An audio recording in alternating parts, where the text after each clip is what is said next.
This is the mass of the copper 2 sulfate hydrate and the crucible. Okay, here we go. We're going to go ahead and dehydrate our hydrate. Okay, this is copper sulfate hydrate. And we're going to go ahead and remove the waters. We want to keep the flame sort of on the lower side. We don't want to overdo the heat. We just want to get it nice and warm, cause those waters to go away. And then we're going to figure out, based on the mass that's left, we're going to try to figure out what the formula actually is for this hydrate. Like how many waters are there for every copper 2 sulfate formula unit.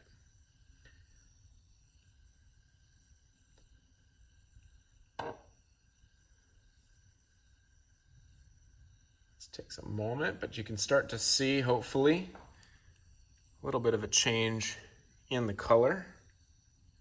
Again, I don't want to have it too hot because then we might lose something that's not water.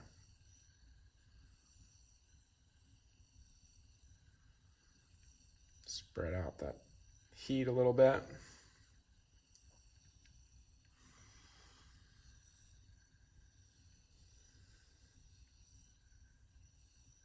Okay, you can see a color change occurring.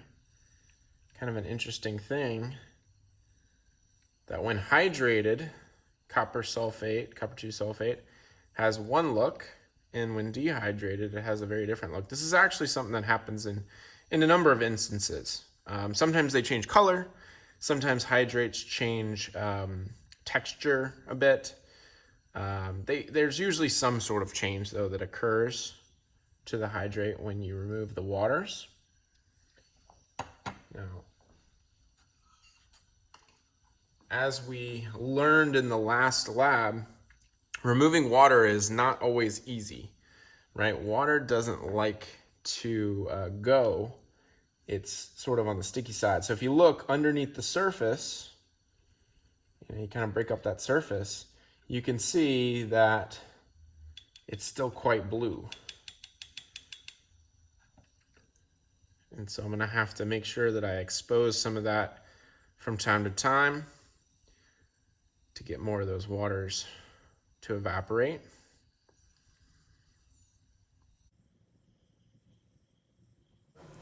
I sped this portion up a bit, but I still wanted you to see the actual transition from the blue substance to the white.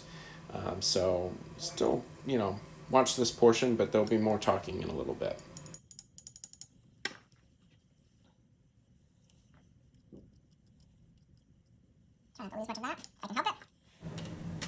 That was a short little cameo by Chipmunk Me.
very powdery now, which is exactly what we're looking for.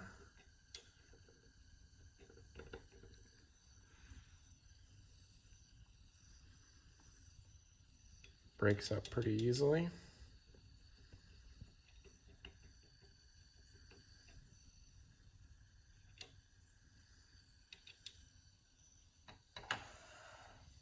Turn off the heat. Now we gotta let it dry for a little bit.